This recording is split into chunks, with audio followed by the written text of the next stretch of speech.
Salut les étudiants, j'espère que vous allez bien. En cette période de confinement, vous êtes tranquillement en train de bosser chez vous. Je sais que c'est parfois difficile de trouver la motivation pour s'y mettre. Surtout quand on n'a pas forcément l'habitude de travailler entre quatre murs, qu'on a l'habitude de travailler ailleurs, ou que c'est juste en fait inconscient dans le mental. On se dit ok, je suis obligée d'être enfermée. J'ai pas la motivation pour y arriver parce que je me sens un petit peu en prison en fait, comme si j'étais punie alors que j'ai rien fait. Mais c'est pour votre bien, vous le savez bien.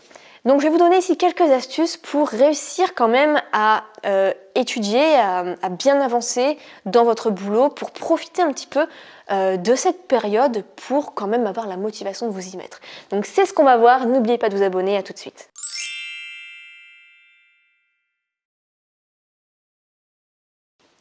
Donc la première astuce, si vous n'y arrivez pas, et pour moi c'est la meilleure qui marche le mieux, c'est que si je n'arrive pas à trouver la motivation pour travailler, je vais changer mon bureau de place. C'est tout simple, mais je vous assure, c'est testé, que vous placez votre bureau d'un endroit, parfois que vous le bougez de 2 mètres d'une différente manière, parce qu'il y a peut-être plus de lumière, parce que vous sentez mieux, ça peut tout changer. Vous pouvez passer d'un bureau qui est dans un coin sombre, vous n'avez pas envie de vous y mettre, à un autre endroit où vous avez envie de vous y mettre, vous vous sentez inspiré, il y a de la lumière. Ça peut vraiment changer beaucoup de choses. J'adore, moi, changer les meubles. Depuis que je suis toute petite, j'adore changer les meubles de place, en fait. Après, quand j'ai eu mon studio, j'avais 30 mètres carrés, mais je suis restée 3 ans.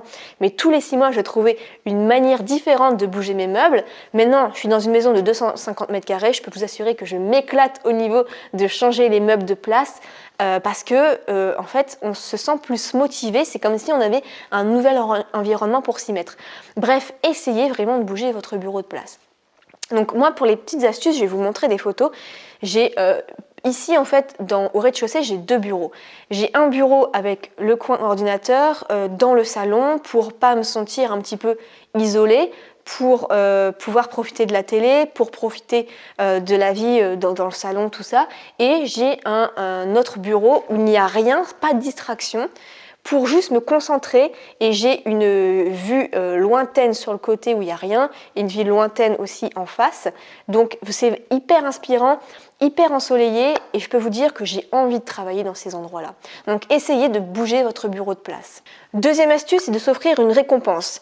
Alors traditionnellement, dans les mesures normales, je vous aurais dit offrez-vous un cinéma et boire un verre une fois que vous avez appris peut-être 50 pages de votre cours, mais là ça va être un peu compliqué. J'ai envie de vous dire, peut-être regarder une série après avoir appris 50 pages, après avoir fait votre dissertation. En ce moment, il y a Netflix, il y a Canal+ aussi qui est offert à la télé. En ce moment, je regarde la série Riverdale, j'aime bien, j'aime pas du tout les séries d'habitude, mais Riverdale, ça se regarde. Donc je regarde ça et je me dis, ok, ça va être journée boulot, je vais faire au max toute la journée, mais le soir, je vais m'autoriser à regarder un épisode, et l'air de rien, s'offrir une récompense, se dire qu'après le travail, il y aura quelque chose, ça vous donne envie de vous y mettre. Parce que il y a ce système de récompense derrière qui va offrir un peu de dopamine, et on se dit ok, je vais être fière de moi, une fois que j'aurai fait le travail, j'aurai ma récompense. Troisièmement, je vous invite à aller voir l'équation de la procrastination, qui est une de mes vidéos précédentes, je vous mettrai le lien où aller voir sur la chaîne, qui explique pourquoi en fait on a la motivation de s'y mettre. Donc je ne vais pas refaire la vidéo ici, mais je vous conseille vraiment de la mettre, c'est très intéressant de comprendre pourquoi vous avez la flemme de travailler et comment régler ça. Quatrième petite astuce, je la faisais de temps en temps, c'est de s'imaginer que le travail que vous avez à faire, c'est pour aider un ami à vous. C'est pour aider quelqu'un qui est dans le besoin, notamment les problèmes de droit en fait.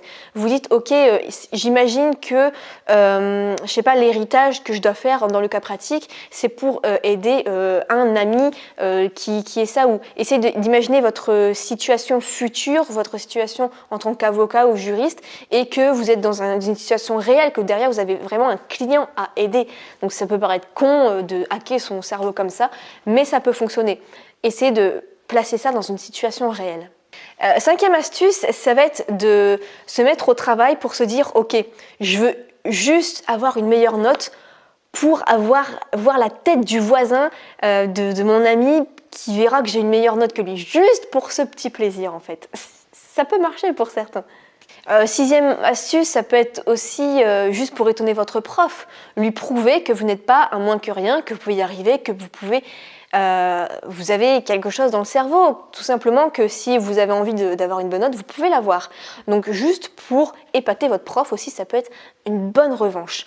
Et enfin, dernière et petite astuce, ça va être de modifier l'environnement, de mettre une petite bougie parfumée, de l'encens, de l'huile essentielle, de mettre une petite musique de concentration. J'aime bien la playlist sur Spotify qui s'appelle concentration et musique pour travailler, qui est sympa, qui est un peu des remixes calmes de chansons, et franchement on est vachement motivé pour s'y mettre. Donc voilà pour ces astuces, si vous en avez d'autres, n'hésitez pas juste en dessous, et on se retrouve dans une prochaine vidéo. Ciao!